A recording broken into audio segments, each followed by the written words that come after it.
나는 할 수 있는 대로 로마에 있는 너에게도 복음 전하기를 원하노라. 사도 바울은 로마에 가기를 원했고 로마에 있는 하나님의 교회가 있다는 것을 알고 그들에게도 복음을 전하기 원했습니다. 로마 성도가 있음에도 그들에게 복음을 전하기 원했던 것은 그들이 예수님을 믿지 않아서가 아니고 복음의 풍성함을 더 깊이 깨닫고 이해하기를 바랬기 때문입니다. 성도에게 복음을 전하는 것이 필요합니다. 복음을 더 깊이 이해할수록 복음 되시는 예수님, 하나님을 더 깊이 알게 되고 믿음 또한 더 깊고 견고해지기 때문입니다. 그래서 우리는 로마서를 읽고 묵상하기를 원하고 이 로마서에 담긴 복음을 더 깊이 깨닫기를 원합니다.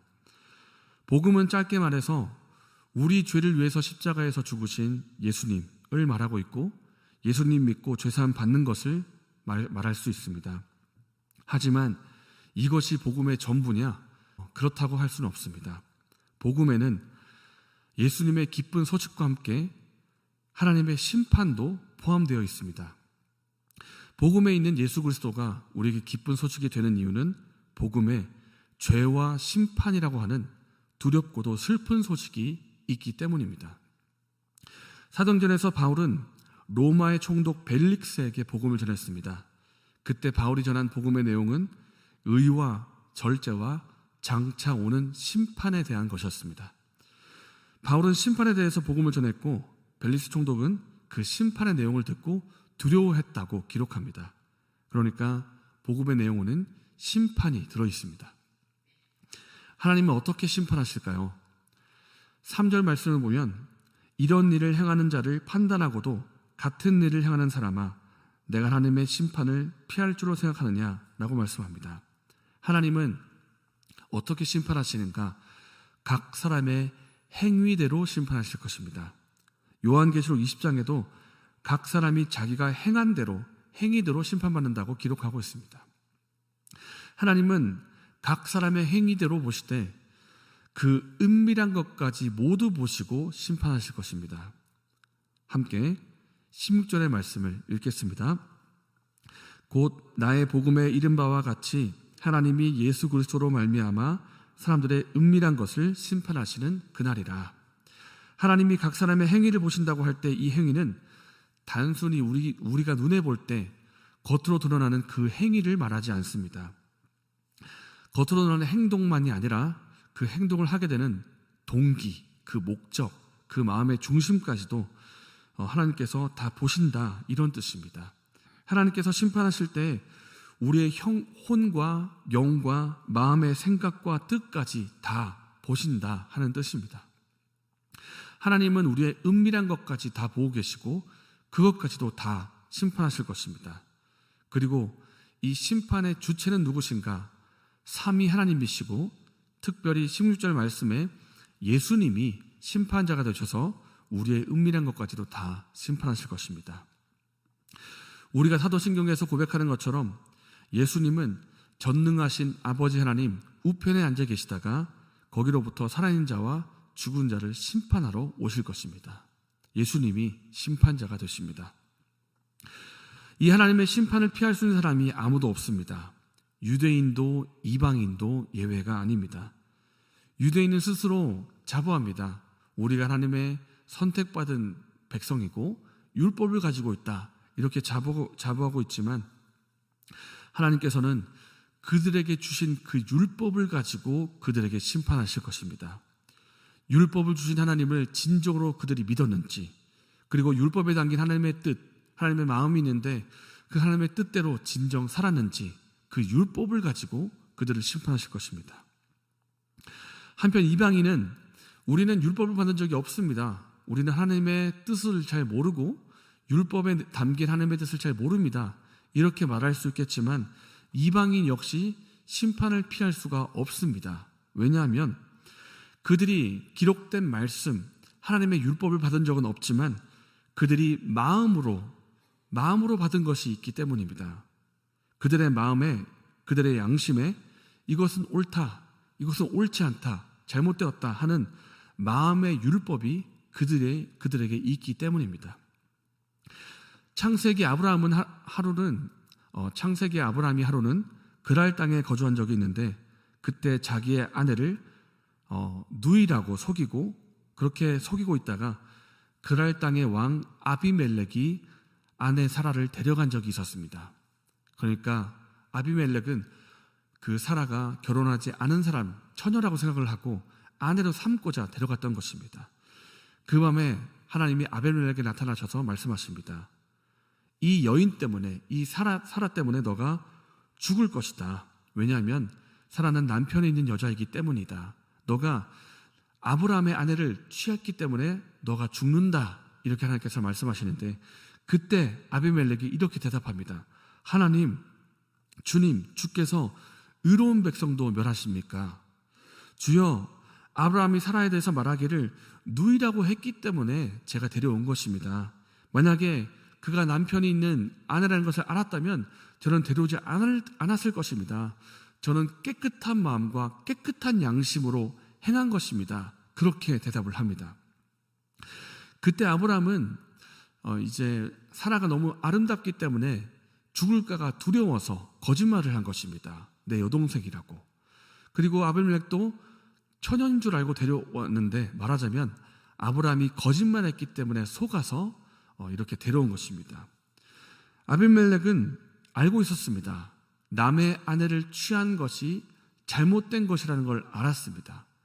그리고 사라는 처녀라는 것을 알았기 때문에 깨끗한 양심으로 그렇게 행한 것이지 남의 아내라는 것을 알았다면 데려오지 않았을 것입니다.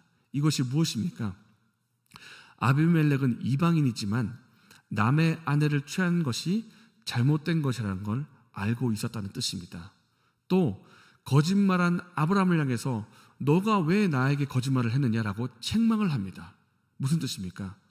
거짓말을 하는 것이 잘못됐다는 것을 아비멜렉이 알고 있다는 뜻입니다. 남의 이웃에게 거짓 증거하지 말라. 남의 이웃의 아내를 탐내지 말라. 모두 다 십계명에 있는 내용입니다. 아비멜렉이 이 율법의 내용을 받지 않았습니다. 십계명의 내용을 알 리가 없습니다. 그러나 아비멜렉은 마음으로 알고 있는 것입니다. 거짓말하는 것은 잘못된 것이다. 남의 아내를 뺏는 것은 잘못된 것이다. 마음의 율법이 그 속에 들어있는 것입니다. 하나님께서는 이방인을 향해서는 어떻게 심판하시는가? 그 마음에 심겨져 있는 마음의 율법을 따라서 심판하실 것입니다. 하나님은 그들에게 주신 것으로 심판하십니다. 유대인에게는 율법을 주셨기 때문에 그 율법을 가지고 유대인을 심판하실 것이고 이방인에게는 마음의 법을 주셨기 때문에 마음의 법으로 그들을 심판하실 것입니다. 그렇기 때문에 이 하나님의 의로운 심판을 그 누구도 피할 수가 없다는 뜻입니다. 유대인도 이방인도 다 피할 수가 없다. 그런데 문제가 무엇인가?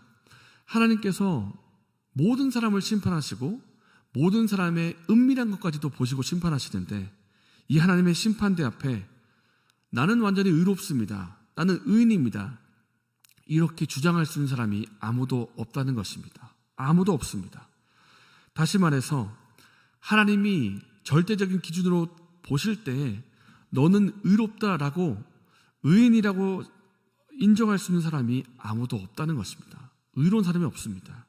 그래서 하나님의 심판을 말할 때 사도행전의 벨리스 총독처럼 두려워해야 합니다. 벨리스 총독도 심판을 들을 때 두려워했습니다. 우리도 두려울 수밖에 없습니다. 왜? 우리에게 의의가 없기 때문입니다. 그 누구도 심판을 피할 수 없고 너는 죄인이라 하는 정죄 역시도 피할 수가 없기 때문에 우리에게 무엇이 필요한가? 우리 스스로의 의가 아니라 우리의 연약하고 부족하고 더러운 옷과 같은 그런 의가 아니라 외부로부터 주어지는 의, 완전한 의를 선물로 받아야 됩니다. 바로 예수님께서 주시는 의입니다. 예수님은 율법의 요구, 하나님의 뜻을 모두 이루신 분이고 하나님의 완전한 의가 되시는 분이십니다. 그 의를 믿는 자에게 예수님이 선물로 주십니다. 그렇기 때문에 우리는 예수 그리스도를 믿음으로 그 의를 받아야 됩니다. 예수님이 주시는 완전한 의, 이 의를 선물로 받을 때 우리는 하나님 앞에 의인으로 설 수가 있고 하나님의 의로운 심판대 앞에서 두려워하지 않을 수가 있습니다.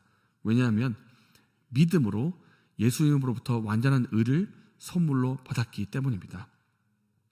사랑하는 여러분, 우리에게 이 완전한 의를 선물로 주신 예수님께 감사드리며 이 의를 믿음으로 받아들이고 이 땅에서 의인으로 살아가는 저와 여러분 되시기를 바랍니다. 이 시간 다 함께 말씀을 생각하면서 기도하겠습니다. 먼저 우리에게 완전한 의가 되시는 예수님께 감사드립시다. 우리 스스로 의로워질 수 없는 우리를 위해서 율법의 요구를 모두 이루어 주시고 완전한 의를 선물로 주신 예수님께 감사드리며 이 믿음으로 살게 해달라고 기도하면 좋겠습니다. 그리고 하나님의 심판을 그 누구도 피할 수가 없는데 우리 주변에 있는 아직 예수님 모르는 사람을 위해서 기도하면 좋겠습니다. 그들이 예수님을 믿게 해주시고 하나님의 심판에서 죄인으로 드러나는 것이 아니라 구원받는 의인으로 드러나게 해주십시오. 이렇게 예수님 믿게 해달라고 기도하면 좋겠습니다. 그리고 마지막으로 김종규 집사님을 위해서 기도하면 좋겠습니다.